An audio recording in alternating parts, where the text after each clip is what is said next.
After one, Margaret Blackwood placed a check for $120 million on the tea table and told her daughter-in-law to leave before the twins were born. The room went silent. Not because of the money. In the Blackwood family, money was usually discussed with the boredom other people reserved for weather. The silence came from the way Margaret said it, soft and polished, as if she were offering condolences at a funeral instead of buying a living wife out of her own marriage. Sophia Blackwood looked at the check without touching it. $120 million. Printed neatly. Signed already. Made payable to Sophia Elise Blackwood. Across from her, Margaret sat with perfect posture in a pale blue suit, silver hair pinned into an elegant twist, pearls at her throat, expression tender enough for witnesses and cold enough for truth. Beside the fireplace stood Nathaniel Blackwood, Sophia's husband, the billionaire heir to Blackwood Atlas Group, a man who could command acquisition rooms without raising his voice and apparently could not look his wife in the eye. Near the window, his secretary held both hands over her stomach. Clara Voss was 26, blonde, fragile, and visibly pregnant beneath a cream knit dress. The swell of her belly was not large yet, but the room had arranged itself around it like a shrine. Her lashes trembled. Her mouth stayed parted in a performance of innocent fear. Every few seconds, her fingers moved protectively over the place where Margaret Blackwood's future heirs were supposedly growing. Twins. That was the word Nathaniel had used 15 minutes earlier, after asking Sophia to sit down. Clara is pregnant. Sophia had not moved. With twins. Margaret had clasped her hands as if receiving a blessing. Now the check sat between them like a verdict. You have always been graceful, Margaret said.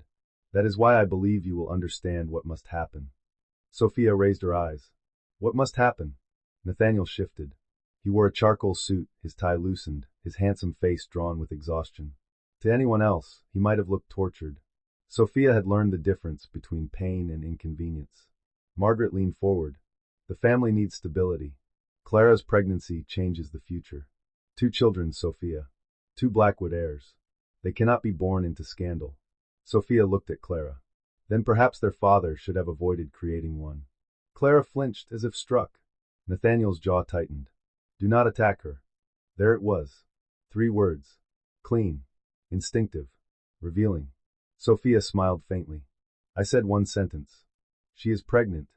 I heard. Margaret lifted one hand. This is precisely why we are trying to handle matters privately. No public scenes. No lawsuits. No ugly headlines. You accept the settlement, file quietly, and allow Nathaniel to prepare a proper household for his children. His children. Margaret's expression did not change. Yes. Sophia looked at her husband. And you agree? Nathaniel finally met her gaze. His eyes were gray, the same color that once looked gentle in morning light. When Sophia married him 8 years earlier, those eyes had made her believe loneliness could be cured by being chosen. He had been brilliant, wounded by his father's expectations, and hungry for a softer place to rest. She had given him that place. She had helped him build the Blackwood expansion model, hosted investors, softened board enemies, and signed documents he never fully read because he trusted her then. Now he looked at her like a difficult clause. I think this is the cleanest way, he said. Cleanest. Sophia repeated the word silently. Clara looked down at her stomach. A tear slid over one cheek. I never wanted to hurt anyone. Sophia turned toward her. Then why are you standing in my living room? Color rose in Clara's face. Margaret's voice sharpened beneath its silk. Sophia. The living room belonged to Sophia as much as anyone, though the Blackwoods rarely remembered that. She had chosen the antique green rug, the linen curtains, the walnut shelves. She had restored the old townhouse after Margaret called it drafty and impractical. She had turned it into a home when Nathaniel still claimed he hated the coldness of his mother's estate. Now they had brought his pregnant secretary into that home to watch Sophia be purchased out of it. Nathaniel stepped closer. Please, let us not turn this into cruelty. Sophia looked at him. You brought your secretary here carrying twins, and let your mother offer me a check. He closed his eyes briefly. I know this hurts. That almost made her laugh. Hurts was a stubbed toe. A missed call. A friend forgetting a birthday. This was architecture. A betrayal designed with seating arrangements. Sophia picked up the check. Margaret's shoulders relaxed slightly. Clara's eyes brightened with something she tried to hide. Nathaniel watched Sophia's hands, perhaps hoping money would do what affection no longer could. Sophia studied the signature. 120 million, she said. Margaret nodded. A generous settlement. For 8 years of marriage? For discretion. For silence. For dignity, Margaret corrected. Sophia looked up. Dignity cannot be bought from the person who still has it. The room changed. Margaret's face cooled. Nathaniel stiffened. Clara's hand tightened over her stomach. Sophia placed the check back on the table, aligning it carefully with the edge. I will not sign anything tonight. Nathaniel exhaled. Sophia. And Clara should sit down, Sophia continued. If she is carrying twins, standing through a family negotiation seems unnecessary. Clara blinked, confused by the kindness. Margaret recovered first. We expected resistance. I understand pride. No, Sophia said. You understand purchase. Margaret stood. The pearls at her throat glowed under the lamplight. Be careful. The Blackwood name can protect you, but it can also close every door you think you have. Sophia rose too. She was not as tall as Margaret, not as theatrical, not as obviously powerful. She wore a soft gray dress, her dark brown hair tied at the nape of her neck, her wedding ring still on her finger. To the people in this room, she looked like a wife being discarded. That was their first mistake. Margaret, she said, you should speak to your lawyers before threatening me. Margaret's eyes narrowed. My lawyers prepared the check. Then speak to better ones. Nathaniel stared at her. For the first time that evening, unease crossed his face. Sophia turned to Clara. Congratulations on the twins. You should ask for independent medical care, independent counsel, and a written support agreement before this family starts calling your children assets. Clara's mouth parted. Nathaniel snapped, enough. Sophia looked at him, calm as a closed file. No, she said. Enough. Too. Sophia did not sleep that night. She did not cry either, though she would have forgiven herself if she had. Instead, she sat in the library with the door locked, a cashmere blanket over her knees, and every major Blackwood Atlas agreement from the last decade open across the long oak table. The house was quiet. Nathaniel had left with Margaret and Clara after realizing Sophia would not perform the breakdown they needed. He had texted at midnight. We need to talk when you are calmer. She had not answered. Calmer was a word men used when a woman stopped being useful. At 2 a.m, Sophia opened the family trust agreement. The Blackwoods believed power belonged to blood. They said it at dinners, at board retreats, at weddings where old women in diamonds studied younger women like breeding prospects. Margaret had built her life around the idea that the Blackwood line must continue through sons, heirs, portraits, and controlled marriages. That was why Clara's twins mattered. Not because they were children, because Margaret thought they were leverage. Sophia turned to the inheritance provisions. There it was. Section 11. Any child legally recognized by a Blackwood descendant could inherit, but voting control over Blackwood Atlas Group remained bound to the guardian steward provision until the youngest recognized heir reached 25. The guardian steward was not automatically the biological parent. It was the person named in the continuity instrument executed by the previous controlling chairman. Nathaniel's late father, Arthur Blackwood, had named Sophia. Not Nathaniel. Not Margaret. Sophia. Arthur had done it 4 years earlier after a board crisis nearly exposed Nathaniel's reckless side deal in Dubai. Sophia had resolved it privately, preserved the company, and refused credit. Arthur had called her into his study afterward and said, My son has ambition. You have judgment. Empires need the second more than the first. Sophia had not told Nathaniel. Arthur had advised against it. He will either be grateful or humiliated, Arthur had said. And I do not trust him to choose gratitude. Sophia had hated that sentence then.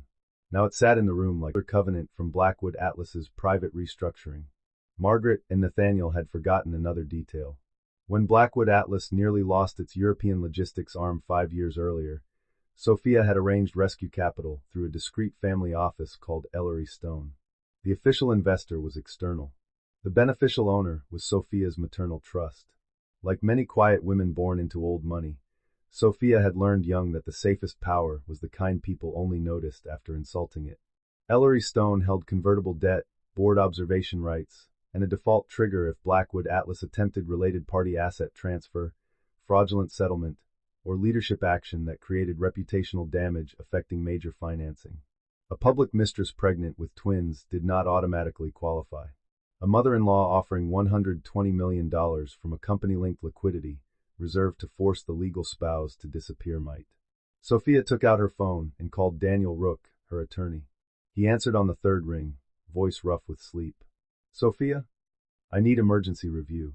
Is Nathaniel hurt? No. Are you? She looked at the check lying beside the trust agreement. Not in a way that requires a doctor. Daniel's tone changed. Tell me. She did. When she finished, he was fully awake. Do not touch the check again, he said. Photograph it. Send me the image. Preserve all messages. Did anyone say where the funds originate? Margaret called it family liquidity. That can mean anything. With Margaret, it usually means something she hopes no one audits. I will pull filings and internal references. Do you want a marital filing prepared? Sophia looked toward the dark hallway beyond the library door. 8 years of marriage lived in that house. Nathaniel laughing barefoot in the kitchen. Nathaniel falling asleep with his head in her lap after hostile board meetings. Nathaniel whispering that Sophia was the only person who saw him without the Blackwood armor. Memory tried to open a door. Truth locked it. Yes, she said. But not filed yet. Strategy? Tonight they tried private humiliation. I want to know what public story they are preparing. Daniel site. That sounds like Margaret. Also verify Arthur's guardian steward provision. There was a pause. You think they forgot? I think they never knew. Nathaniel did not read it? Nathaniel reads summaries written by people he already believes. Daniel's voice sharpened with professional interest. If Clara's twins are recognized and the company faces continuity risk, your authority may increase, not decrease. Exactly. That means Margaret just paid you to leave a room you may legally control. Sophia looked again at the check. For the first time all night, she smiled. Yes, she Blackwood spent the morning after the check convincing himself Sophia would take the money. It was easier than admitting she had frightened him. He stood in his office on the 56th floor of Blackwood Atlas Tower, looking down at Manhattan with a coffee he had not touched. His reflection in the window looked controlled.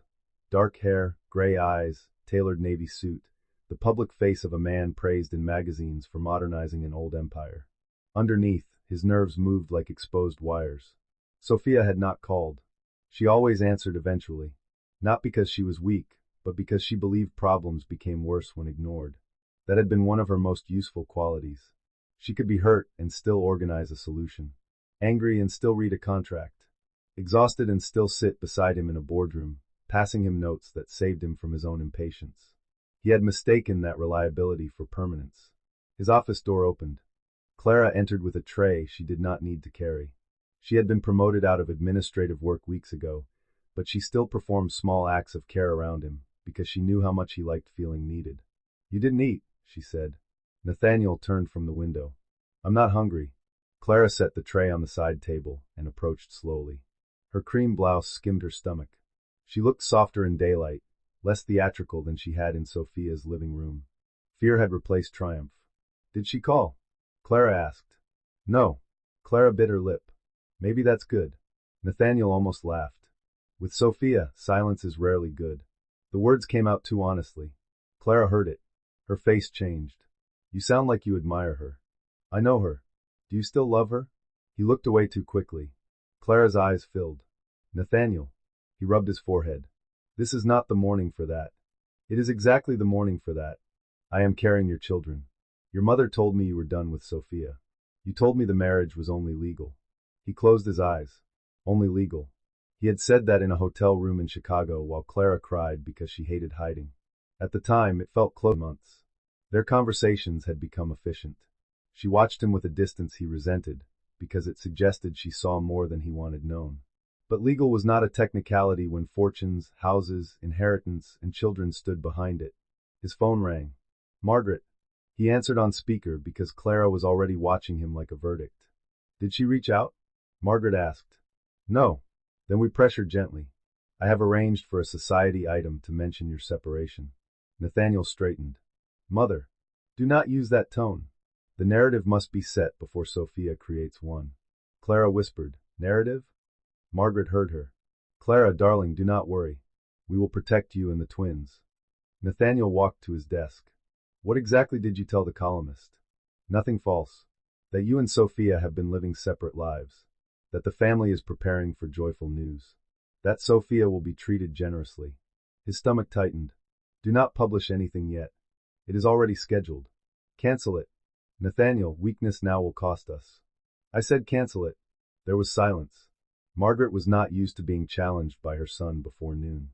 "Did Sophia say something to you?" she asked. "No. That's the problem." Margaret's voice cooled. "She is a lawyer with wounded pride. Do not mythologize her." Nathaniel looked at the framed photograph on his desk. Sophia at Lake Como 3 summers earlier, hair loose in the wind, laughing at something he said. He had kept the photo because it made him look like a man capable of being loved without performance.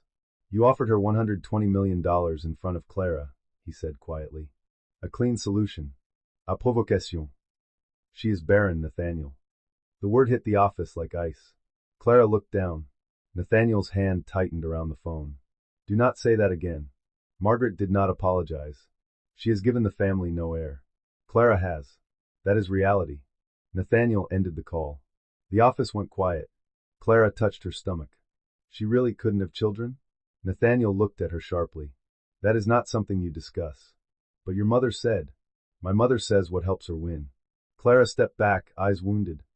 "And what do you say?" Nathaniel had no clean answer. Before he found one, his assistant called through the desk line. "Mr. Blackwood, Daniel Rook's office just sent preservation notices to corporate counsel, family counsel, and the trust administrators." Nathaniel went still. Clara whispered, "What does that mean?" Nathaniel stared at the city below. It meant Sophia had stopped being a wife in pain and become counsel with standing. It meant the check had not bought silence.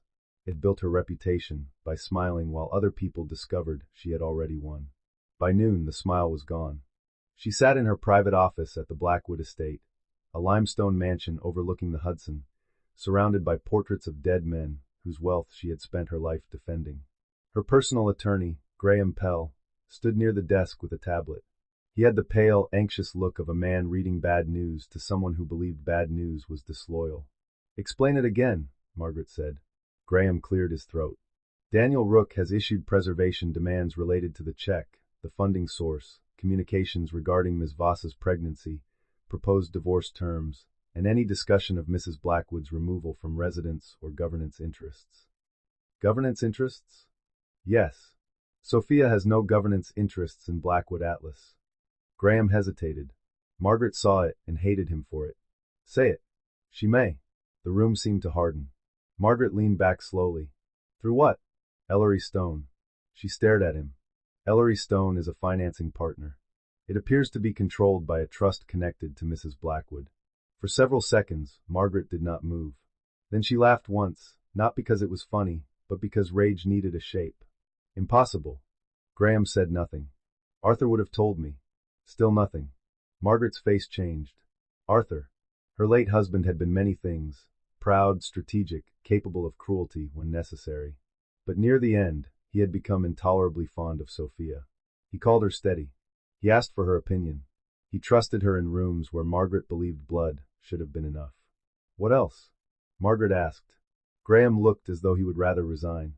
"There is a guardian steward provision in Arthur's continuity instrument." "I know the trust. This provision is separate from the general family distribution schedule. It names Mrs. Blackwood as interim steward over certain voting and continuity rights if Nathaniel has recognized minor heirs and the company faces governance instability." Margaret rose. "No." Graham lowered his tablet. "It was executed 4 years ago." "No." Witnessed by 2 independent counsel.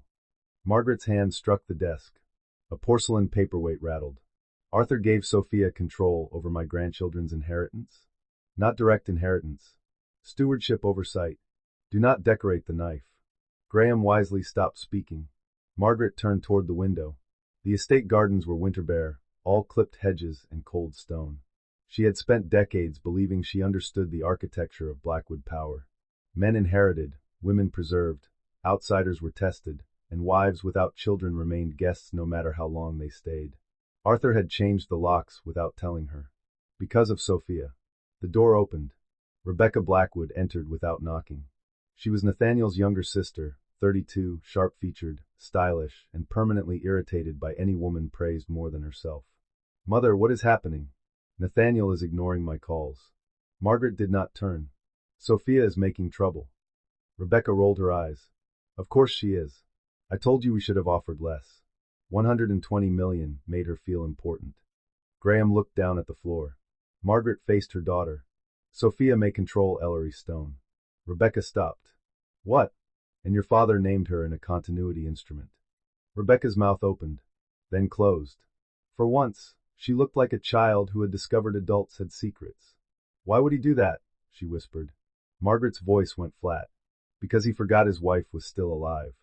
Rebecca sank into a chair. Can we challenge it? Graham answered carefully. Potentially.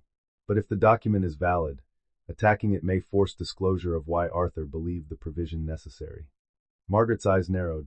Which means? It may reopen the Dubai matter. Rebecca looked up quickly. Nathaniel's side deal? Graham did not answer. He did not need to. Margaret closed her eyes. The Dubai matter had nearly destroyed Nathaniel's credibility with the board. Sophia had fixed it. Quietly. Too quietly, apparently. Margaret had assumed the crisis disappeared because the Blackwood name commanded loyalty. It had disappeared because Sophia had buried it. Rebecca stood, anger rising to cover fear. Then we go after her personally. Leak that she manipulated Dad. Leak that she could not have children and resented Clara. People will understand. Graham winced. Margaret looked at her daughter. Do not speak like a fool in front of counsel. Rebecca flushed. I'm trying to help. Then be quiet. Margaret turned back to Graham. Find a weakness. In Sophia? In every document she thinks protects her. He nodded. After he left, Rebecca crossed her arms. Mother, what if Clara's twins give Sophia more power instead of less? Margaret looked at the portrait of Arthur above the mantel.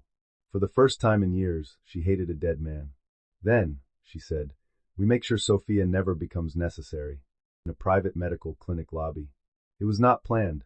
Sophia had come for her own appointment, one she had scheduled before the check, before the twins, before her marriage turned into a board problem. Clara sat near the window wearing a camel coat too large for her shoulders, staring at a consent form with both hands trembling. When she saw Sophia, her face went white. Mrs. Blackwood. Sophia paused. Clara looked around as if searching for Nathaniel, Margaret, or any person who could tell her what role to play. There was no one. Only a quiet lobby, soft music, and a nurse behind frosted glass. Clara, Sophia said. The younger woman stood too quickly, then winced and pressed a hand to her stomach. Sophia's instinct moved before her anger did. Sit. Clara obeyed, embarrassed. Sophia sat 2 chairs away, leaving space between them. For a minute, neither spoke. Then Clara said, I did not know you would be here. I assumed that. I can reschedule. You are pregnant with twins. You should keep your appointment. Clara blinked rapidly. You are very calm. People keep saying that like an accusation. I mean, Clara swallowed. If I were you, I would hate me. Sophia looked at her. Do you want me to? The question unsettled Clara more than anger would have. She looked down at the consent form. I do not know what I want. It was the first honest thing Sophia had heard from her. The nurse called another patient. The lobby settled again. Clara whispered, Margaret wants me to sign something. Sophia's attention sharpened. What?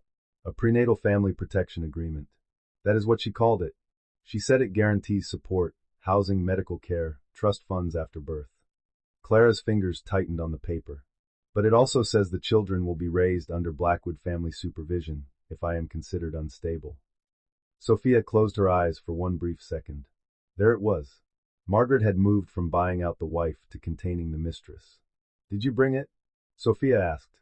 Clara hesitated. Clara, I am not your friend. But I am not Margaret. If you sign something you do not understand, you will regret it. The younger woman reached into her bag and pulled out a folded packet. Sophia accepted it and read the first page. Her jaw tightened. The agreement was worse than expected. It granted generous financial support, but the conditions allowed the Blackwood Family Trust to seek custody control if Clara violated moral conduct provisions, discussed family matters publicly, entered relationships deemed harmful to the children, or failed to follow approved medical and security protocols. In plain language, Margaret intended to own the babies and manage Clara as a visitor. Sophia handed it back. Do not sign this. Clara's eyes filled. Nathaniel said it was standard. Nathaniel says standard when he has not read. He would not take my children. Sophia looked at her. He let his mother offer me money to disappear while you stood in my living room. Clara's face crumpled. The words were cruel only because they were true. I loved him, Clara whispered. Sophia looked away. There were many things she could have said. That love did not justify harm. That wanting to be chosen did not erase another woman's existence. That Clara had enjoyed the replacement fantasy until the contract turned toward her. Instead, Sophia said, "Get your own attorney. I cannot afford the kind of lawyer they have. There are attorneys who handle high-conflict family and trust matters. I can give you 3 names. They do not work for me." Clara stared at her. "Why would you help me? I am not helping you win. I am helping prevent 2 children from becoming collateral." Clara touched her stomach with both hands. "You believe they are Nathaniel's? Are they?" Tears slipped down Clara's face. "Yes." Sophia studied her. "Then paternity will confirm it." Clara flinched at the practicality. "I'm not lying," she said. "Then verification protects you." The nurse appeared at the doorway. "Ms. Voss." Clara stood slowly. Before following the nurse, she looked back. "Mrs. Blackwood." "Yes. Margaret said you were barren." Sophia did not move. Clara's face twisted with shame. "I am sorry. I believed her." For a moment, the lobby seemed too bright. Sophia placed one hand over the folder in her lap. Inside were her own test results, appointment notes, and a sonogram image, so early it still looked more like a secret than a child. She looked at Clara, at the young woman carrying twins and learning too late that being chosen by powerful people often meant being trapped by them. "Margaret says many things," Sophia said. Clara's eyes lowered to Sophia's folder. Understanding flickered. Sophia did not confirm it. Some truths deserve protection. Nathaniel learned about Sophia's pregnancy from a security report. That was the part that would later shame him most. Not because he had betrayed her. Not because he had allowed his mother to call her barren. Not because he had brought Clara into their living room, like a replacement already approved by committee. Because the first proof that his wife was carrying his child came from a private security contractor Margaret had hired to track Sophia's movements. The report landed in his email at 6:42 p.m. Subject: Mrs. Blackwood clinic visit. Nathaniel almost deleted it. Then he opened the attachment and saw Sophia entering a maternal medicine clinic. He saw the appointment classification. He saw the note from a careless subcontractor who had bribed no one but had observed enough. Possible pregnancy-related consultation. His hands went cold. He called Sophia. She did not answer. He called again. Nothing. At the third call, Daniel Rook answered. "Nathaniel." Nathaniel stood in his office, heart pounding. "Where is my wife?" "Safe." "Is she pregnant?" There was a pause. Daniel's voice cooled. "I suggest you put all communications in writing through counsel." "Daniel, do not play games with me. You lost the privilege of informal access when your mother hired surveillance." Nathaniel went still. "I did not authorize that." "Then your family has a governance problem and a privacy problem." "Is she pregnant?" Nathaniel repeated, lower now. "Ask your attorney what discovery entitles you to and what decency does not." The call ended. Nathaniel threw the phone onto his desk. It skidded into a stack of acquisition papers and knocked over a silver pen holder. For a few seconds, he stood breathing hard, feeling the entire room press inward. Sophia pregnant. The thought would not settle. For years, pregnancy had been the unsaid wound between them. They had tried quietly in the beginning, then irregularly, then not at all. Sophia had attended appointments alone after Nathaniel missed 2 because of board crises. He had told himself she preferred privacy. She had told him nothing, and he had let nothing become comfort. Then Clara happened. Clara, who looked at him as if he were not failing. Clara, who cried when he left hotel rooms. Clara, who said she wanted his children and made it sound like devotion rather than pressure. When she became pregnant, Nathaniel felt terror first, then relief so ugly he never admitted it. An heir. Proof. A future no one could call stalled. Now Sophia might be carrying his child too. And his mother had tried to buy her out before knowing. Or worse, before caring. His office door opened. Margaret entered without waiting. "Did you receive the report?" she asked. Nathaniel turned slowly. "You had my wife followed. I had a potential threat monitored. She is my wife. A wife who is positioning herself against this family. Because we gave her reason." Margaret's eyes narrowed. "Do not become sentimental because of a clinic visit. We do not know what it means. It means you invaded her privacy. It means Sophia may attempt to complicate succession." Nathaniel stared at his mother. "Complicate?" Margaret removed her gloves. "If she is pregnant, we verify paternity and timing." He flinched. "Do not look offended," she said. "You know how these matters work." "I know Sophia." "Do you?" Margaret asked. Because you did not know she controlled Ellery Stone. You did not know your father named her steward. You did not know she had enough legal standing to freeze half our options in 72 hours. Each sentence landed with precision. Nathaniel looked away first. Margaret's voice softened, which made it more dangerous. Sophia has been underestimated. That does not make her innocent. Innocent of what?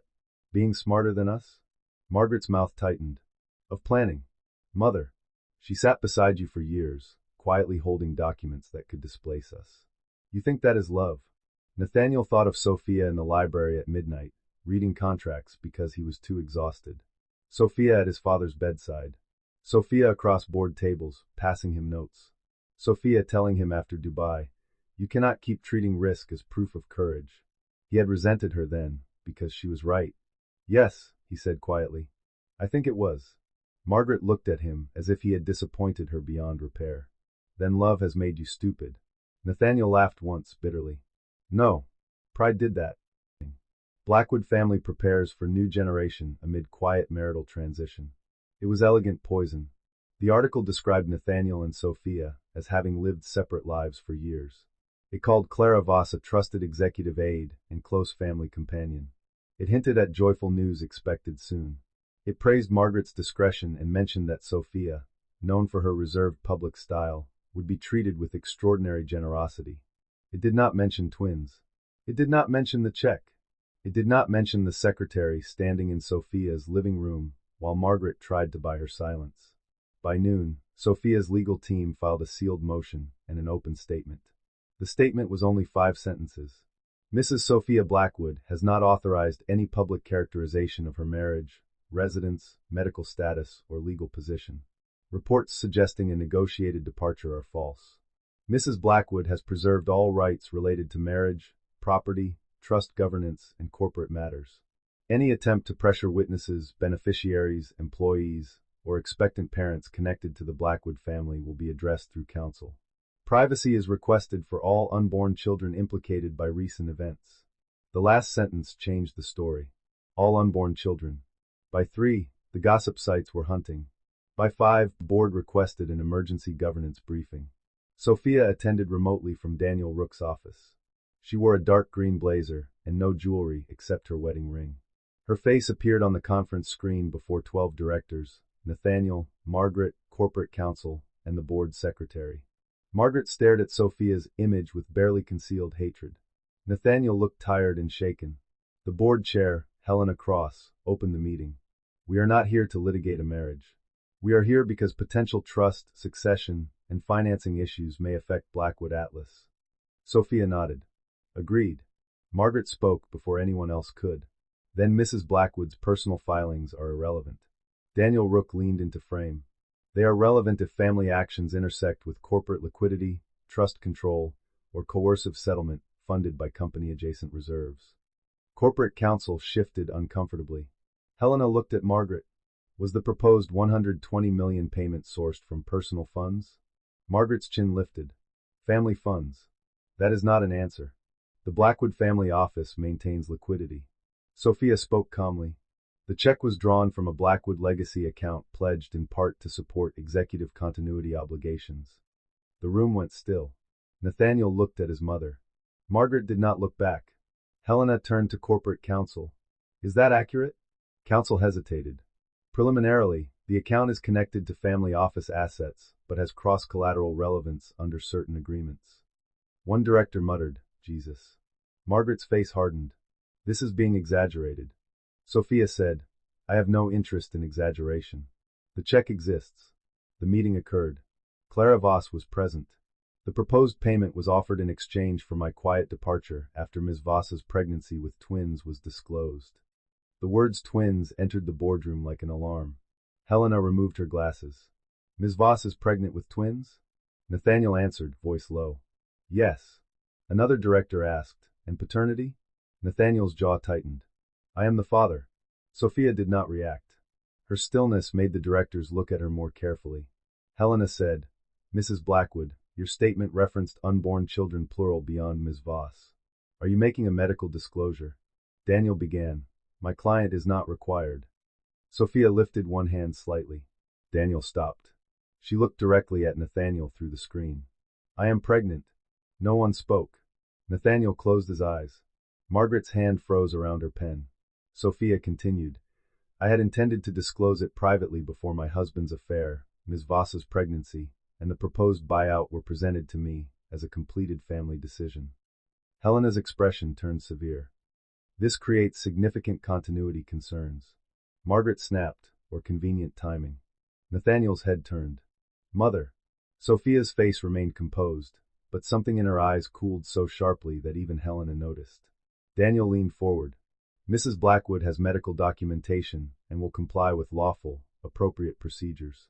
Any insinuation made for intimidation will be added to our record. Margaret sat back, lips pressed thin. Sophia said, let us be clear. I do not intend to use any child as leverage. I am here because others already did. The board secretary stopped typing for half a second, then resumed. Helena nodded slowly. Then we will commission independent review of the relevant trust provisions, financing triggers, and family office account usage. Until complete, no settlement payment, succession arrangement, or governance modification involving minor heirs will proceed without board notice. Margaret's voice was ice. The board has no authority over family reproduction. Helena met her gaze. No, but it has authority over corporate instability caused by family misconduct. For the first time in Sophia's memory, Margaret Blackwood had out of the company apartment 2 days after the board meeting. She did it quietly, with a lawyer Daniel had recommended, and a private security service Nathaniel did not control. The apartment had been beautiful in the way expensive temporary spaces were beautiful. Cream furniture, river view, fresh flowers, no history. Clara packed 2 suitcases, a folder of medical records, and the small silver baby rattle Margaret had given her after calling her the future of the family. She left the rattle on the kitchen counter. Nathaniel arrived as she was waiting for the elevator. Clara. She turned, startled. Her lawyer, a calm woman named Priya's son, stepped slightly closer. Nathaniel looked at the suitcases, then at Clara's face. You are leaving? Clara's hand moved to her stomach. Yes. Where? Priya answered. A safe location. Nathaniel's eyes hardened. I am not a threat.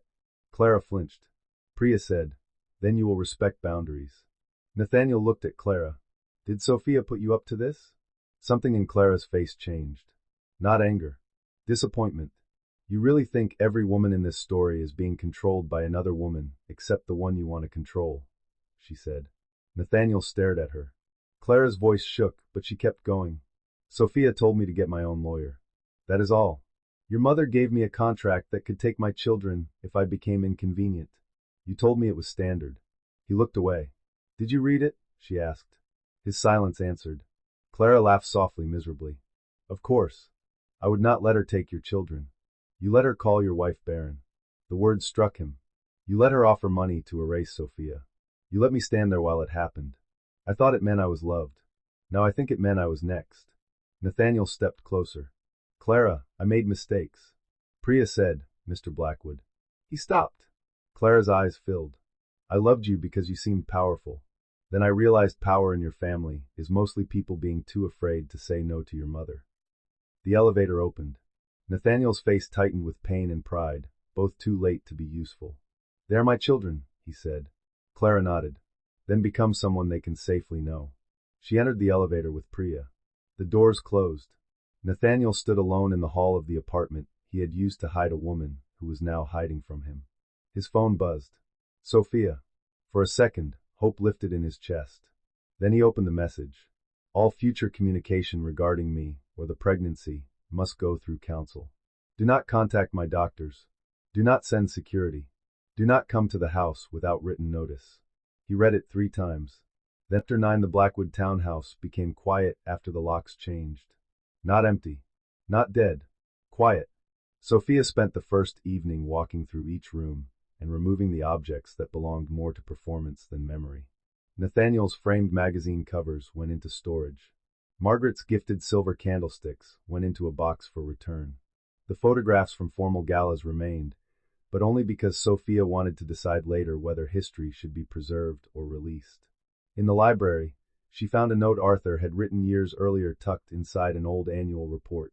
Sophia, if Nathaniel is wise, he will ask your advice before he needs rescue. If he is foolish, make sure the company survives the lesson. She sat with the note for a long time. Arthur had known his son better than anyone wanted to admit. That knowledge did not make him innocent. He had built the Blackwood machine that made Nathaniel hungry and Margaret ruthless. But near the end, he had tried to install one ethical break. Sophia wondered if she had mistaken being named a steward for being valued as family. The next morning, Daniel arrived with a full briefing team. Julia Hart, forensic accountant. Mason Vale, trust litigator. Elise Monroe, communications strategist. They spread documents across Sophia's dining table and began turning humiliation into procedure. Julia traced the $120 million check. The funds were drawn from Blackwood legacy liquidity, she said. Technically family office, but cross-referenced in several corporate stability agreements. Using it for personal spousal removal creates serious disclosure issues. Mason reviewed the guardian steward clause. Strong language. Arthur anticipated minor errors and governance instability. Margaret can challenge, but she risks discovery into why Arthur bypassed her and Nathaniel. Elise handled media. We do not respond emotionally. We position Sophia as protecting privacy, children, and corporate stability. No attacks on Clara. No insults. No details about pregnancy unless legally necessary. Sophia nodded. Daniel watched her from across the table. You understand this will get uglier. Yes. Margaret will try to make you look calculating. I am calculating. Elise smiled. That is not the quote. Sophia almost laughed. Daniel continued. Nathaniel may try remorse. The room quieted slightly. Sophia looked down at Arthur's note, now sealed in a protective sleeve. Remorse is not a strategy, she said. At 4 that afternoon, Nathaniel's remorse arrived in the form of flowers. White roses. 40 of them. A handwritten card. Sophia, I am sorry for everything. Please let me see you. I need to know you and the baby are safe. Nathaniel. Sophia read the card once. Then she handed it to Daniel. Scan it. Log it. Return the flowers. Elise raised an eyebrow. No reply? Sophia looked toward the foyer where the roses stood like a very expensive apology trying to enter without permission. He knows I am safe, she said. He wants to know whether he still has access. The flowers were returned within the hour. That evening, Nathaniel called Daniel, furious. Daniel put the call on speaker with Sophia's permission. She returned flowers? Nathaniel demanded. Yes. They were not a legal threat. Neither is a locked door. Nathaniel inhaled sharply. I need to speak to my wife. Sophia listened from the other side of the table, one hand resting gently on her stomach. Daniel said, You may submit a written request. This is insane. She is pregnant with my child, and entitled to medical privacy, emotional safety, and legal counsel. Daniel, tell her I love her. The room went still. Sophia closed her eyes. There it was. The sentence she had wanted for months, arriving after another woman carried his twins and his mother tried to buy her out. Daniel looked at her. Sophia shook her head once. Daniel said, Good evening, Nathaniel. He ended the call. Sophia opened her eyes. For one moment, pain crossed her face so openly that everyone at the table looked away. Then she straightened the documents before her. It began at a luncheon. It was always going to begin at a luncheon. She invited 12 women to the Blackwood estate.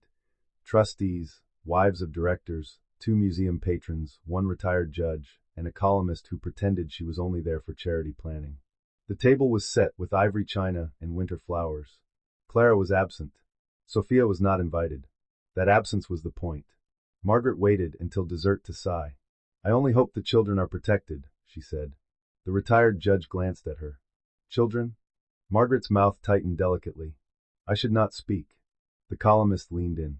Margaret, you know discretion is safe here. It was not. Everyone knew that. Margaret counted on it. There are pregnancies involved, Margaret said softly. Real lives. Fragile futures. And unfortunately, certain adults see unborn children as instruments of control. One trustee's wife murmured, How awful. Margaret lowered her eyes. I blame myself. I welcomed Sophia into the family despite concerns. She is intelligent, of course. Very intelligent. But warmth cannot be taught. By evening, the phrase had traveled. Warmth cannot be taught. By morning, it appeared in a blind item about a cold society wife using legal maneuvers against an expectant mother of twins. By noon, Sophia's team had the source chain. Elise looked almost delighted. She is predictable. Sophia read the blind item without expression. Daniel said, "We can ignore it." "No," Sophia said. "Not this one." He looked at her. "She is using Clara and the twins as sympathy, while trying to control them privately.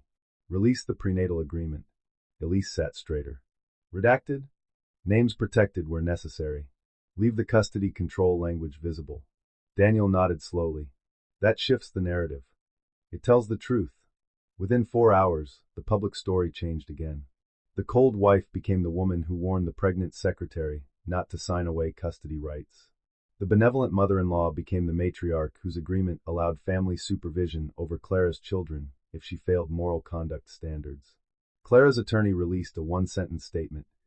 "Ms. Voss is represented independently and will make decisions regarding her pregnancy and children free from coercion by any family member, employer, or spouse."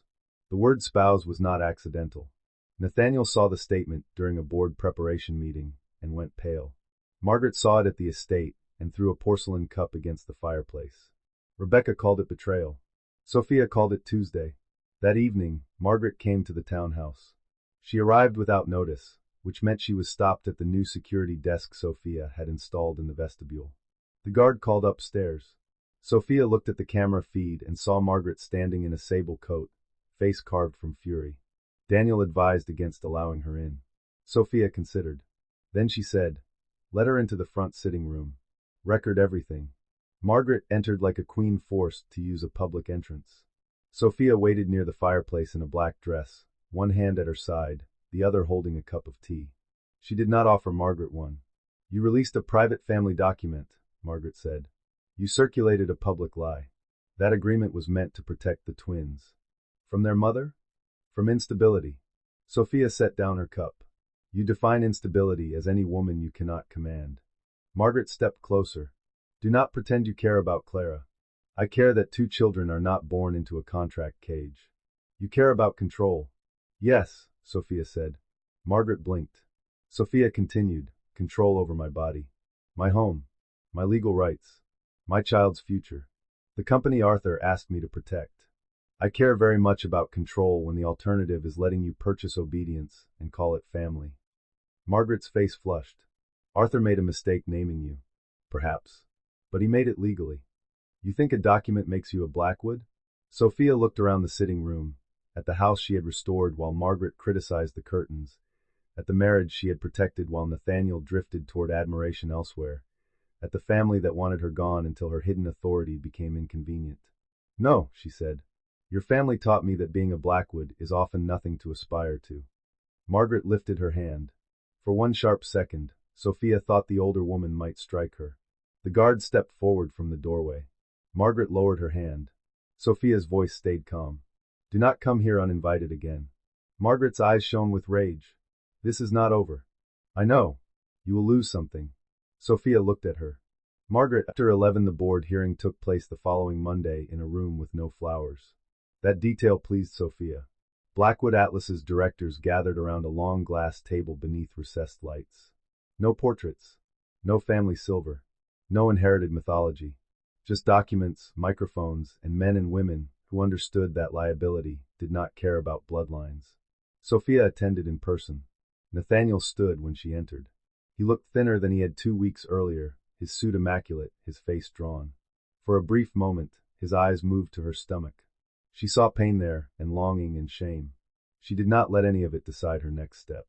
Margaret sat beside family council, rigid with contained fury. Clara appeared by video with Priya's son beside her. She looked nervous but steadier than before. Helena Cross opened the proceedings. "We will address 4 issues. The proposed payment to Mrs. Blackwood, the prenatal agreement offered to Ms. Voss, the guardian steward provision, and the financing exposure related to Ellery Stone." Margaret's attorney began with polished indignation. He described the $120 million check as a private family settlement. He described Margaret's actions as protective. He described Sophia's legal response as aggressive, premature, and personally motivated. Daniel Rook responded with dates. Dates were less dramatic than indignation and far more lethal. Date of Clara's pregnancy disclosure to Sophia. Date and location of the $120 million check presentation.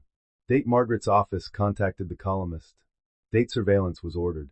Date the prenatal agreement was delivered to Clara. Date the board was informed. The timeline made Margaret's benevolence look like choreography. Then Julia Hart presented the funding analysis. The check was drawn from Blackwood legacy liquidity, she said. While technically family office controlled, the account is cross-collateralized in internal stability representations. A private settlement of this scale, connected to succession and marital removal, should have been disclosed before execution. One director asked, "Was the check cashable?" Julia nodded. "Yes." So if Mrs. Blackwood had accepted, the account would have lost $120 million. Correct. Potentially affecting corporate representations? Yes. The director looked at Margaret. Without board notice. Margaret's lips thinned. It was a family matter. Helena said, "It became corporate when you used a pledged liquidity source." Next came Clara. Priya guided her through the prenatal agreement. Clara confirmed Margaret had urged her to sign quickly. She confirmed Nathaniel had described it as standard. She confirmed no independent counsel had been provided before Sophia warned her. Nathaniel closed his eyes when Clara said that. Margaret stared straight ahead. Then Helena turned to the guardian steward provision. Mason Vale presented Arthur's instrument, execution history, and legal effect. The directors read in silence. Finally, Helena asked the question Margaret had dreaded. "Mrs. Blackwood, did you know your late husband named Sophia Blackwood as guardian steward?" Margaret's face was stone. "No." "Mr. Blackwood?" Helena asked Nathaniel. He swallowed. "No." "Mrs. Blackwood," Helena said to Sophia. "Did you know?" Sophia met her gaze. "Yes." Margaret's attorney pounced. "And you concealed it?" Sophia turned to him. "Arthur instructed me not to disclose it unless the triggering conditions became relevant. They became relevant when minor heirs were used as leverage in a governance dispute. Convenient. Legal." The attorney flushed. Nathaniel looked at Sophia. His voice was rough. "Why did my father choose you?" The question was not on the agenda. "No one stopped it." Sophia looked at him for a long moment. Because after Dubai, he understood that ambition without restraint could endanger the company. The room tightened. Nathaniel went pale. Margaret whispered, "Sophia." But the door had opened. Helena's eyes sharpened. "Dubai." Daniel placed a sealed file on the table. "We hope not to introduce this unless necessary. However, challenges to Arthur's reasoning make it relevant." Nathaniel looked down. The Dubai file did not need much explanation. An unauthorized side commitment. A hidden guarantee. A potential loss large enough to destabilize a division. Sophia's negotiated unwind. Arthur's subsequent decision to create the guardian steward provision. When Helena finished reading, her expression had changed. Not toward Sophia. Toward Nathaniel. Margaret's face looked carved from ash. The board called a private executive session. Sophia waited in a side room with Daniel. Through the glass, she could see Nathaniel standing alone near the windows. Margaret did not go to him. Clara's video feed had ended. Rebecca was not there. For once, Nathaniel had no woman beside him to absorb the consequence. Daniel said quietly, "Are you all right?" Sophia looked at her husband. "No." Board's decision arrived at 6:40. Nathaniel Blackwood would remain interim chief executive for 30 days under restricted authority while a leadership committee reviewed successor options. He lost unilateral control over succession planning, family office coordination, and major financing representations. Margaret was removed from any advisory role connected to trust matters, minor heirs, or family office liquidity tied to corporate stability. Sophia was confirmed as guardian steward under Arthur's instrument, pending any court challenge. Ellery Stone was granted enhanced observation rights.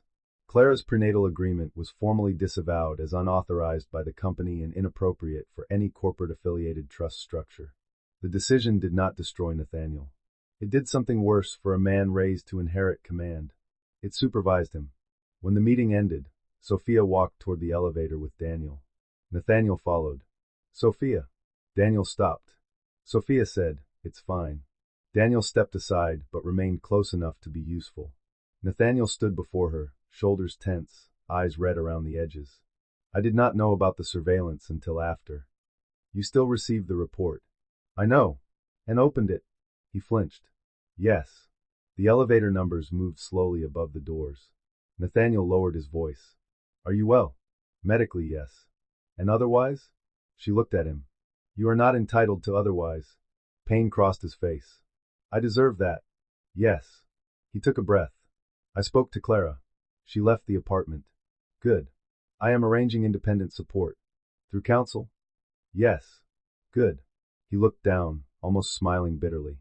I used to hate when you spoke like that. Like what? Like a verdict. Sophia said nothing. He looked back up. Now I think I hated it, because you were usually right. The elevator arrived. Sophia did not enter. Nathaniel continued, urgency rising. I love you. There it was again.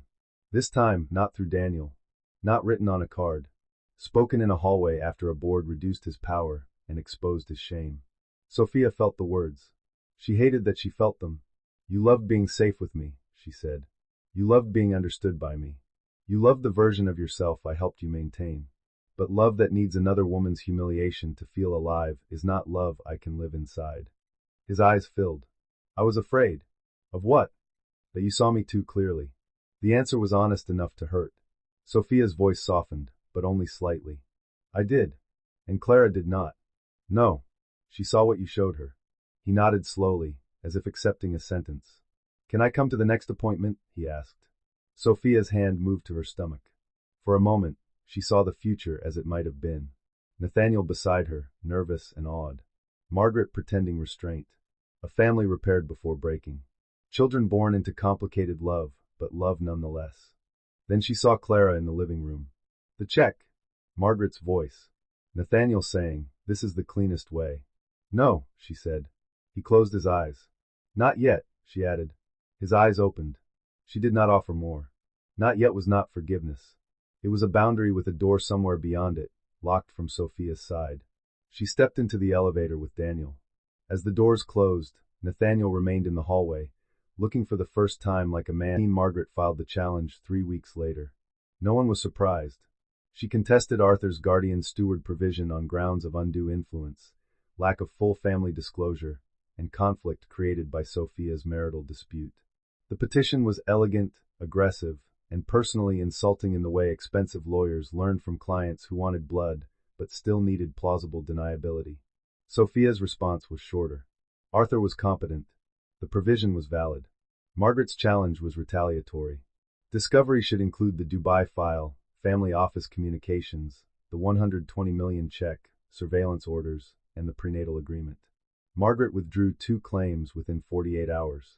She did not withdraw all. The court hearing took place in a private trust courtroom without cameras. Margaret arrived in black. Sophia arrived in ivory. Nathaniel arrived alone. Clara did not attend but submitted an affidavit confirming Margaret's pressure. That affidavit mattered. Not because Clara had become noble overnight.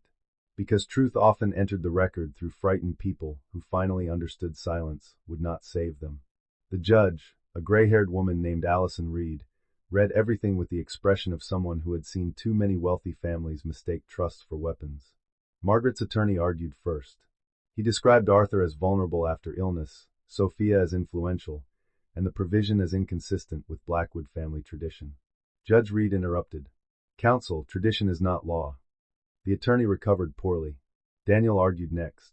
He presented Arthur's medical clearances, independent counsel notes, correspondence showing Arthur's concern over governance restraint, and Sophia's documented role in resolving Dubai. He did not dramatize. He did not need to. Then Judge Reed asked Sophia to speak. Sophia stood. Nathaniel looked at her from across the aisle. Margaret did not. The judge said, Mrs. Blackwood, did you ask Arthur Blackwood to name you guardian steward? No. Did you conceal the provision for personal advantage? I followed Arthur's instruction that it remain inactive unless triggering conditions arose. Do you seek to control the unborn Blackwood children? Sophia's expression changed for the first time. No, Your Honor. I seek to ensure no adult uses them to control each other. The judge watched her carefully. Including your own child? Especially my own child. Margaret shifted. Sophia continued, voice steady. I have been called cold, calculating, barren, manipulative, and ungrateful. But the record shows that when Clara Voss was asked to sign away rights, I told her to get counsel. When my mother-in-law offered me money to disappear, I preserved the check instead of cashing it. When the board asked about my pregnancy, I disclosed only what was necessary to prevent further lies. I am not asking this court to reward me for being hurt. I am asking it to enforce a document Arthur Blackwood created because he feared exactly this kind of instability. The room was silent. Judge Reed looked at Margaret. Mrs. Margaret Blackwood, do you wish to address the court? Margaret rose slowly. For once, she seemed older than her pearls. My husband should have trusted his family, she said. Judge Reed's voice was neutral. Perhaps he believed he was. The ruling did not come that day. It arrived 1 week later. Arthur's guardian steward provision was upheld. Margaret's challenge was denied in substantial part. Discovery into certain family office actions would proceed separately. Sophia read the decision in her library, with Daniel on the phone and a cup of ginger tea beside her. Outside, snow fell lightly over the townhouse steps. She placed one hand over her stomach and whispered, "We are safe." For the first time in weeks, she cried. Not loudly, not dramatically, just enough to let her body admit it had been carrying more. 2 boys, 6 weeks early, small and furious, with strong lungs and Nathaniel's gray eyes. Their names were Oliver and Theo Voss. Not Blackwood. The choice caused a private earthquake. Margaret called it an insult. Rebecca called it manipulation. Nathaniel, to his credit, did not call it anything in public. He signed the support agreement, accepted paternity, and attended the neonatal unit under Clara's rules. Sophia sent flowers. Not roses. White tulips. The card said, "Wishing strength and health to you and the boys." Sophia Clara texted a picture of 2 tiny hands curled near each other. "Thank you. They are perfect." Sophia looked at the photo for a long time. She did not feel jealousy. She felt sorrow that adults had nearly turned those hands into legal instruments before they could hold anything. Nathaniel visited Sophia 1 week later with written notice, as required. She received him in the front sitting room. He looked exhausted in a way status could not hide. The twins' early birth had shaken him. The board restrictions had humbled him. Margaret's defeat had isolated him. For the first time since Sophia had known him, Nathaniel seemed unsure who he was without someone's admiration or obedience. "They're very small," he said. Sophia sat across from him in a soft brown dress, her pregnancy now unmistakable. Premature twins often are. "Clara is doing well." "Good." He rubbed his hands together. "She named them Voss." "I heard. My mother is furious." "Your mother survived the fall of several governments at dinner parties. She will survive surnames." A faint smile crossed his face, then disappeared. "I deserved that. It was not an attack. With you, the accurate sentences hurt more." Sophia looked down at her tea. Nathaniel leaned forward. "I am stepping back from day-to-day leadership." She looked up. "The board recommended a professional CEO during review," he said. I agreed. Sophia studied him. "Why?" "Because if I fought it, I would be proving everyone right." "That has not always stopped you." "No." He looked toward the window. "But I saw Oliver in the incubator, and he was so small. Theo too. They were not heirs. They were just babies. And I realized my mother was already asking about trust structures while Clara was still bleeding." Sophia closed her eyes briefly. "I am sorry," he said. She opened them. He continued, "For bringing Clara into your home. For letting my mother speak to you that way. For not reading what affected women I claimed to love. For turning children into proof that I had not failed." The apology was better than the first one. It was specific. That made it more dangerous. Specific remorse could tempt a wounded person to return to work before the wound closed. Sophia placed her cup down. "Thank you." Hope moved across his face. She stopped it gently. "That does not change the separation." He nodded, but pain tightened his mouth. "I know. Does Clara have adequate support?" "Yes. Independent. Court filed." "Good. May I ask about—" His eyes moved to her stomach. "May I know the baby?" Sophia rested one hand over the curve beneath her dress. "Eventually," she said. His breath caught. "Under legal structure," she added. "With consistency. No interference from your mother. No public statements. No using one child to bargain for another." "I agree." "You agree now. We will put it in writing." He gave a sad smile. "Of course." They sat in silence. Not comfortable. Not hostile. Something between endings and beginnings. Before he left, Nathaniel paused at the doorway. "Do you know the sex?" Sophia looked at him for a long moment. "A girl," she said. His face changed completely. Not triumph. Not relief. Wonder, raw and frightened. "A girl," he repeated. "Yes." He nodded, eyes bright. "She will be like you." Sophia's after 15 the sale of Blackwood Atlas did not happen all at once. It began as a governance review, became a restructuring, then turned into a strategic split, that separated the healthy operating divisions from family-controlled vanity assets. Sophia did not sell the entire empire in one dramatic signature. She did something more lasting. She made it impossible for the family to use the company as a private kingdom. The logistics arm went into a publicly accountable partnership. The real estate division received independent management. The family office lost informal access to corporate liquidity. The foundation was rebuilt with outside trustees. The Blackwood name remained on buildings, but no longer moved money without records. Margaret called it dismemberment. Helena Cross called it modernization. Employees called it overdue. Nathaniel called it painful and did not try to stop it. That, more than any apology, told Sophia he might survive himself. Margaret retreated to the Hudson estate and gave fewer luncheons. Rebecca married a minor tech investor and moved to Palm Beach, where she told people New York had become vulgar. Clara raised Oliver and Theo in a quiet apartment near the park with a nanny she hired herself and a legal agreement no Blackwood could rewrite over tea.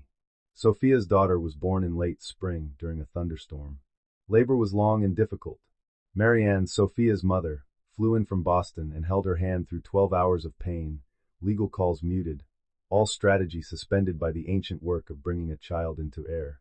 Nathaniel waited outside the hospital suite because Sophia allowed it and because the written agreement said he could. When the baby cried, Sophia cried too. She named her Elise Arthur Blackwood. Arthur for the man who had trusted judgment over blood. Elise for herself, because Sophia had learned that a daughter could inherit not only names, but repaired courage. Nathaniel met Elise the next morning. He washed his hands twice, then sat in the chair beside the bed while Sophia's nurse placed the baby in his arms. His face crumpled at once. "Hello," he whispered. "Hello, little one." Sophia watched carefully. She did not soften entirely. She did not forget. But she allowed herself to see the truth in front of her, a flawed man holding his daughter like a question he was afraid to answer wrongly. Elise opened one eye and made a tiny offended sound. Nathaniel laughed through tears. Sophia looked away for a moment, not because she was unmoved, but because she had learned not every feeling needed to become a... Sophia stood in the renovated headquarters of the Blackwood Children's Legal Trust and watched Clara's twins try to crawl in opposite directions. Oliver made it under a chair before Clara caught him. Theo slapped both hands on the carpet and shrieked with delight. Elise sat on a blanket near Sophia's feet, solemnly chewing a cloth star with the seriousness of a board chair reviewing evidence. Clara laughed, breathless. "They are faster every week." Sophia lifted Elise before she could lunge toward a stack of brochures. "That sounds like a governance issue." Clara smiled. She looked healthier now. Still young, still carrying consequences, but no longer arranged as anyone's ornament. Her hair was shorter. Her clothes were simpler. Her eyes clearer. The trust they stood inside offered legal support to expectant mothers and high-control families, employees involved in workplace power abuse, and women pressured into private agreements they did not understand. It was funded partly by penalties recovered from the Blackwood legacy account and partly by Sophia's own foundation. Margaret hated it. That was not the reason Sophia built it. It was only a pleasant side effect. Nathaniel arrived at noon for the children's first joint family mediation review. He brought no flowers, no gifts too large for the occasion, no entourage. Just a small stuffed rabbit for Elise and 2 board books for the twins. Clara watched him carefully as he greeted the boys. Sophia watched him carefully as he greeted Elise. Careful was the shape of their family now. Not warm in the old way. Not whole in the traditional way. But honest enough to keep children from paying for adult vanity. During the meeting, Nathaniel listened more than he spoke. When Clara corrected him about the twins' feeding schedule, he wrote it down.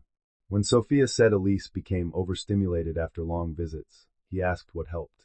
When the mediator asked about holidays, Margaret's name entered the room like a cold draft. Nathaniel said, "My mother will not have unsupervised access." Both women looked at him. He looked back, tired but steady. "I know what she does with rooms when no one stops her." It was not enough to erase the past. It was enough to protect a weekend. After the meeting, Clara left with the twins. Nathaniel knelt to kiss Elise's forehead, then stood before Sophia. "Thank you," he said. "For what?" "For not letting my worst year become their childhood." Sophia looked at Elise, who had fallen asleep against her shoulder. "I did it for them," she said. "I know." He paused. "And maybe a little for who you are." Sophia did not answer. The old Nathaniel would have pushed. The newer one let silence stand. After he left, Sophia walked through the trust offices with Elise sleeping in her arms. On one wall hung no Blackwood portraits, no male founders, no family crests.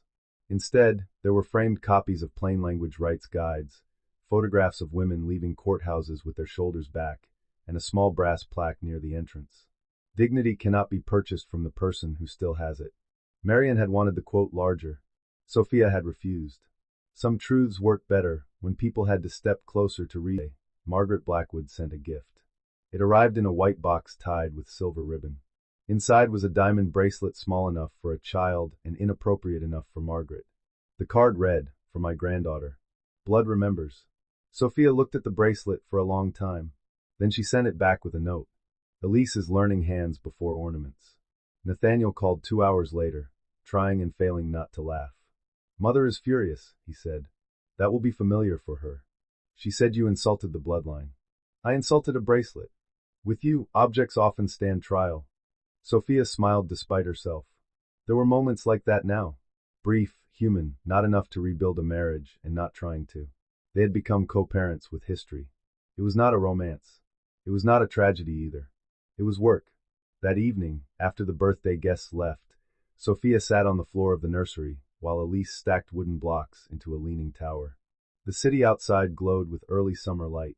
Marian sat in the rocking chair, shoes off, looking both elegant and exhausted. "You look peaceful," her mother said.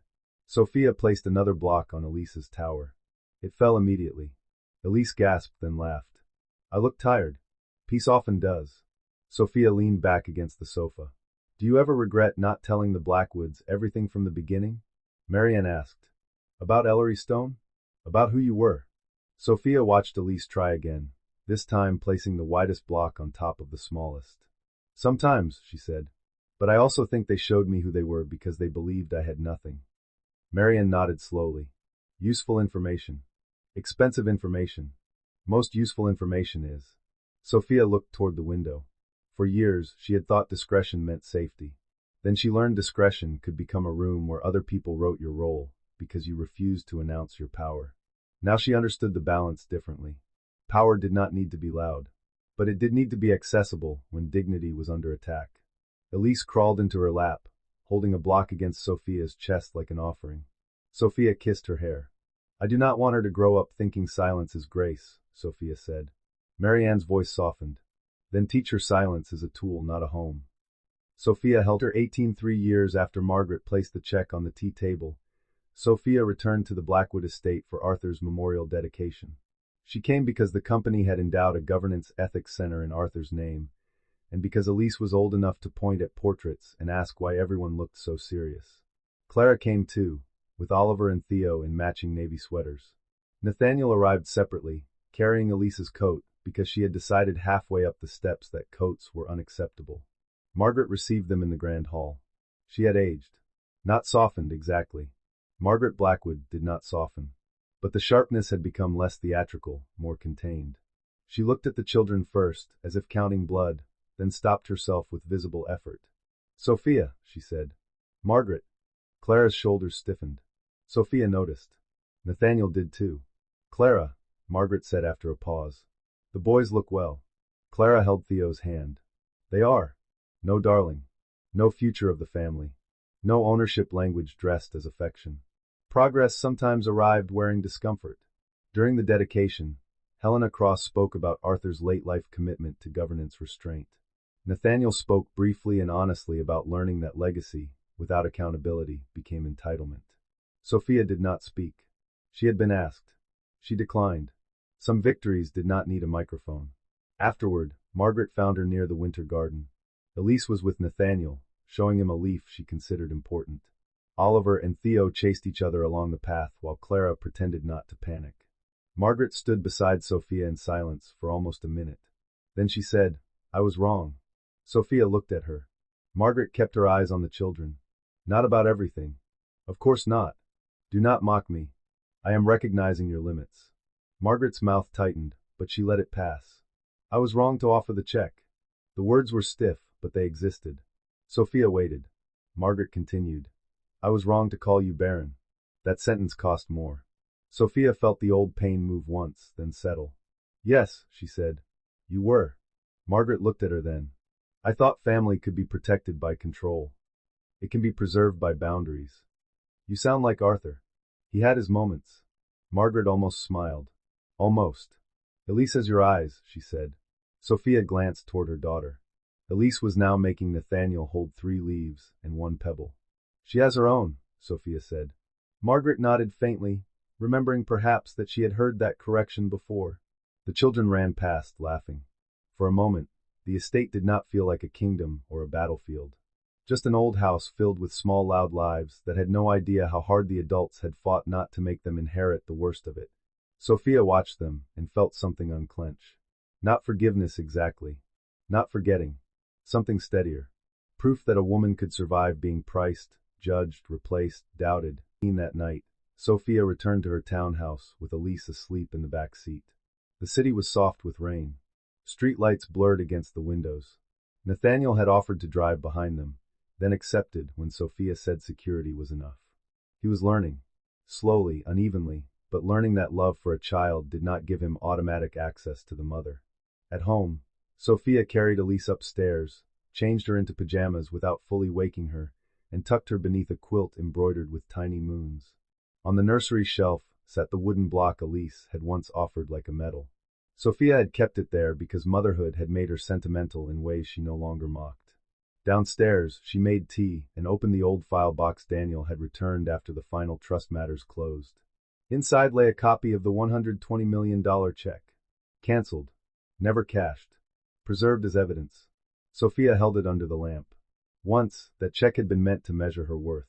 To price her silence. To tell her that a wife without visible power could be removed if the number was large enough and the room cold enough. Now it looked almost small. Paper. Ink. A signature from a woman who had mistaken money for destiny. Sophia placed the copy into a new folder labeled History. Not pain. Not proof. History. She walked to the window with her tea. The townhouse was quiet around her. The kind of quiet she had once confused with waiting. Now it meant safety. Choice. A life where no one could walk in with a check and mistake her stillness for surrender. Her phone buzzed. A message from Clara. The boys are still talking about Elise's leaf collection. Thank you for today. Sophia smiled and replied. Tell them Elise has declared herself curator. Then a message from Nathaniel. Thank you for letting me be there. Sophia read it, waited a moment, and answered. Keep earning it. His reply came after several minutes. I will. She set the phone down. The rain continued. Upstairs, Elise slept. Somewhere across the city, Clara was probably trying to convince twins that bedtime was real. Nathaniel was perhaps sitting alone with the weight of what he had lost and the responsibility of what remained. Margaret was in her estate with her portraits and maybe a little less certainty. Sophia did not need all of them healed to be whole. That was the lesson. For years, the Blackwoods believed she was valuable because she was graceful, useful because she was quiet, replaceable because she had not produced an heir on their schedule. Then the secretary became pregnant with twins. The mother-in-law wrote a $120 million check, and everyone discovered the woman they tried to buy was the only one who knew how to keep the children, the company, and herself from becoming property. Sophia lifted her tea and looked at the rain-bright city. She had not disappeared. Her final mistake was believing reputation could still be repaired with a ballroom. 6 months after Arthur's memorial, she hosted the Blackwood Winter Benefit at the Hudson Estate. Officially, it raised money for early childhood medical care. Unofficially, it was Margaret's attempt to reclaim the family image after years of headlines had reduced her from matriarch to cautionary tale. The invitation was embossed, severe, and personally addressed to Sophia. Sophia almost declined. Then Elise found the envelope on the breakfast table, slapped one small hand over the Blackwood crest, and declared it bird mail. Sophia took that as a sign not from fate, because she distrusted fate, but from comedy, which she trusted more. She attended. Not alone. She arrived with Clara, Oliver, Theo, Elise, and Nathaniel, all in one car by deliberate agreement. The gossip began before they reached the front steps. Cameras flashed. Guests turned. Margaret stood at the entrance in dark emerald silk, her expression fixed so firmly into welcome that it almost became pain. Clara stepped out first, holding Theo's hand. Oliver clung to Nathaniel's coat. Sophia lifted Elise from her car seat and settled the little girl against her hip. Elise wore a navy velvet dress and white tights, one shoe already threatening rebellion. Nathaniel offered Sophia his arm. She looked at it. He smiled faintly. For the steps. Not symbolism. Good, she said, and took it for exactly 8 seconds.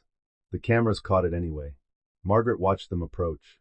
Her eyes moved over Clara, the twins, Nathaniel, Sophia, and Elise. Once, that arrangement would have horrified her because it could not be controlled into a clean family portrait. Now it was the only arrangement that did not lie. Welcome, Margaret said. Clara held Theo a little closer. Sophia noticed. So did Margaret. For one brief second, the older woman looked as if she might say something territorial, something about blood, name, heirs, or family. Then her gaze shifted to Sophia, and memory did its work. The children look lovely, Margaret said instead. Sophia nodded. They dressed themselves emotionally, if not technically. Nathaniel coughed to hide a laugh. Inside, the estate had been transformed into candlelight, white flowers, violin music, and expensive repentance. The donor wall displayed photographs from the Children's Legal Trust, the neonatal unit, and the new family advocacy clinic. Sophia saw her own foundation listed as a principal sponsor. She had approved the grant. She had not known Margaret would place the name so prominently. Clara saw it too. She put your foundation first. She put the largest donor first, Sophia said. Still, Sophia admitted. The evening was almost peaceful until Rebecca arrived. Rebecca Blackwood, now Rebecca Blackwood Crane, swept into the ballroom in silver satin and resentment. Her husband trailed behind her carrying a drink and the expression of a man who had learned to survive by agreeing with furniture. Rebecca kissed Margaret's cheek, ignored Clara, and looked at Sophia with a smile sharp enough to cut ribbon. Sophia, she said. How moving. The whole modern family on parade. Nathaniel's face tightened. Rebecca. Sophia shifted Elise to her other hip. Good evening. Rebecca glanced at Elise. She does look like a Blackwood. She looks like herself. You always say that. People keep needing to hear it. Clara turned away to guide the twins toward the children's room, but Rebecca was not finished. And Clara, she said brightly, how generous of you to come. Some women would find it difficult to attend an event hosted by the family. They tried to enter through the side door. Clara went still. Nathaniel stepped forward. Stop. Rebecca lifted her brows. What? We are all pretending truth is healing now. I thought honesty was the new family hobby. The nearest guests pretended to admire a floral arrangement while listening with their entire bodies. Sophia handed Elise to Nathaniel. Hold her. He obeyed immediately. Sophia walked to Rebecca. Not quickly, not dramatically, calmly, which made the movement more frightening to anyone who remembered the old scandals. Rebecca, she said. Clara did not enter through a side door. Your brother opened it, your mother furnished the room, and you laughed from the hallway. Rebecca flushed. How dare you? Easily. Several guests looked down. Rebecca's eyes flashed. You enjoy humiliating this family. Sophia looked around the ballroom. No. I enjoy accuracy. Humiliation is what happens when people confuse exposure with invention. Margaret appeared behind Rebecca, face pale. Enough. For once, the word was directed at her daughter. Rebecca turned. Mother? Margaret's voice was low. Enough. The two women stared at each other. Something old passed between them. Years of Margaret teaching Rebecca cruelty as a survival tool, then discovering cruelty, did not know when to stop. Rebecca laughed bitterly. So now Sophia runs the room too. Sophia answered before Margaret could. No. The room is finally learning consequences. Rebecca looked as if she wanted to say more, but her husband's hand touched her elbow and perhaps, for once, she read the air correctly. She walked away, silver dress flashing beneath the chandeliers. Clara had not moved. Sophia turned to her. Are you all right? Clara swallowed. Yes. She was lying, but not completely. Nathaniel handed Elise back to Sophia and looked toward his sister. I will speak to her. Later, Sophia said. Tonight is not about Rebecca. The program began 15 minutes later. Margaret stepped onto the small stage. The room quieted. She stood beneath the Blackwood crest, surrounded by flowers, donors, cameras, and every ghost she had spent years arranging into silence. Her prepared remarks sat on the lectern. She did not look at them. For many years, Margaret began, I believed family legacy meant protection of a name. The room grew still. Nathaniel, standing beside Sophia, looked up sharply. Margaret continued, I confused control with protection. I confused silence with dignity. I confused blood with responsibility. Those mistakes harmed people in this room. Rebecca, near the side wall, stared at her mother in disbelief. Margaret's hands tightened around the lectern. This benefit supports legal and medical advocacy for mothers, children, and families navigating power imbalances. It exists because the Blackwood family learned, publicly and painfully, that money without accountability becomes a threat disguised as care. No one breathed loudly. Margaret looked toward Clara first. Ms. Voss, I failed to respect your independence as a mother. Clara's eyes widened. Then Margaret looked at Sophia. Sophia, I failed to respect your dignity as a wife, a mother, and a steward of this family when we did not deserve one. The apology was not warm. Margaret was not warm. But it was public, specific, and spoken without bargaining. That mattered. Sophia did not smile. She nodded once. Margaret finished the speech in a voice that shook only near the end. Applause followed, uncertain at first, then stronger. Some people applauded courage. Others applauded discomfort ending. Either way, the room changed. Later, near the winter garden, Margaret approached Sophia alone. I imagine you think that was overdue, she said. Yes. Margaret's mouth tightened. You could pretend otherwise. I could. You will not. No. For a moment, Margaret looked almost amused. Then she said, Arthur would have enjoyed this version of you. Sophia looked through the glass at Elise pressing her palms against the cold pane, trying to see snow in the dark. This version cost too much to be entertainment. Margaret nodded faintly. Yes. I suppose it did. They stood in silence, not reconciled, not enemies in the old way. Two women who had loved power differently, one through control and one through restraint, both learning. After 21, the Blackwood Children's Legal Trust opened its second office the following spring. It occupied 2 floors of a renovated brick building near the courthouse. No marble lobby, no intimidating portraits, no receptionist trained to make frightened women feel underdressed. The walls were warm white. The chairs were comfortable. The consultation rooms had glass panels in the doors, so no conversation felt like a trap. Sophia walked through before the ribbon ceremony with Elise on one side and Clara on the other. Oliver and Theo ran ahead under Nathaniel's supervision, though supervision mostly meant he followed them with the expression of a man negotiating with weather. No running, Nathaniel called. Theo ran faster. Oliver shouted, We are walking quickly. Clara covered her mouth to hide a laugh. They learned that from your legal team. Sophia looked at the boys. Plausible deniability is not a toddler value. Elise tugged her mother's hand. What is deniability? Nathaniel looked alarmed. Please do not answer that yet. Sophia smiled. It means adults making things too complicated. Elise considered this, then nodded as if adults had disappointed her expectations exactly. The ceremony was small by Blackwood standards and large by Sophia's. There were judges, social workers, nurses, legal aid attorneys, trustees, former clients, and donors who had learned that Sophia preferred direct questions to flattery. Margaret attended and sat in the second row, which everyone understood as progress. Rebecca did not attend, which everyone understood as peace. Nathaniel spoke briefly on behalf of the family foundation. He did not mention legacy. He mentioned responsibility. This trust exists because children should not be born into contracts designed by fear, he said. It exists because parents with power must be held to standards higher than intention. It exists because support means nothing if it comes with invisible chains. He looked toward Clara, then Sophia. Some lessons are learned too late to prevent harm. The only honorable thing left is to prevent repetition. It was a good speech because it did not ask the audience to forgive him. Clara squeezed Theo's shoulder. Sophia held Elise's hand. Margaret looked at her son with an expression Sophia had never seen on her before. Not pride exactly, but recognition that humility had finally entered the bloodline and found somewhere to sit. Then Sophia stepped to the microphone. She had not planned to speak long. She looked at the front row, Clara with the twins, Nathaniel with Elise's sweater folded over his arm, Margaret sitting alone but present, Marianne smiling from the aisle, Daniel Rook holding a folder because he apparently did not know how to attend anything without paper. Sophia began. The first office of this trust was built from a crisis. This second one is built from a decision. The room quieted. A crisis can reveal harm. A decision determines whether harm becomes tradition. She looked toward the hallway, where framed signs listed services in plain language. Emergency counsel, prenatal rights review, coercive contract support, family office pressure response, employee pregnancy protection. When people talk about powerful families, they often talk about inheritance as if children receive only money, names, housing.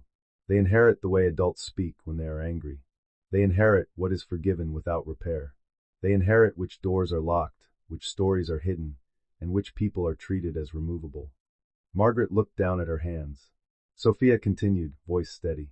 There was a night when I was offered a great deal of money to disappear. At the time, that check felt like an ending. It was not. It was a mirror.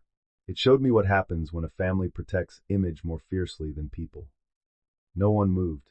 I kept the check, she said. Not because I wanted to remember the insult, but because evidence matters.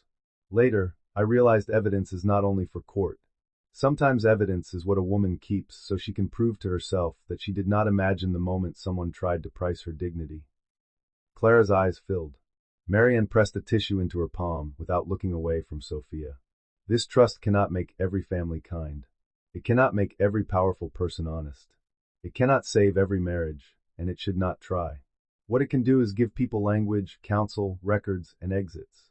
It can tell a frightened mother not to sign before she understands. It can tell a wife that silence is not grace when silence is being purchased. It can tell a father that support is not ownership. Nathaniel lowered his eyes. Most importantly, Sophia said, it can tell children, before they are old enough to understand any of this, that the adults around them chose to stop passing harm forward. The applause was quiet at first, then full.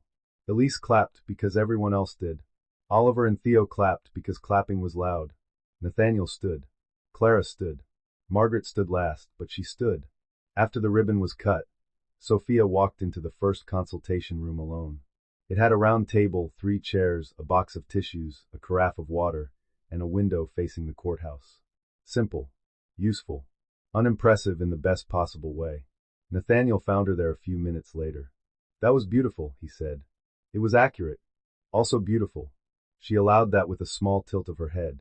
He stepped inside but stayed near the door.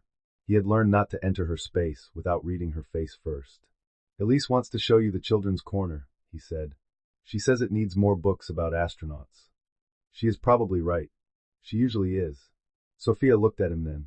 There had been a time when that easy sentence from him would have cracked her open. Now it simply landed somewhere gentle, not dangerous. Nathaniel said, I know we are not going back. Sophia appreciated that he said it plainly. No, she said. We are not. He nodded. I also know I get to be here, because you built rules strong enough to survive me. That is one way to phrase it. A true one. She looked through the window at the courthouse steps. A young woman stood outside with a folder pressed to her chest, speaking to one of the trust intake attorneys. Her face looked frightened and hopeful in equal measure. Sophia knew that expression. She had worn a more expensive version of it once. Rules are not the opposite of love, Sophia said. Sometimes they are what make love safe enough to remain.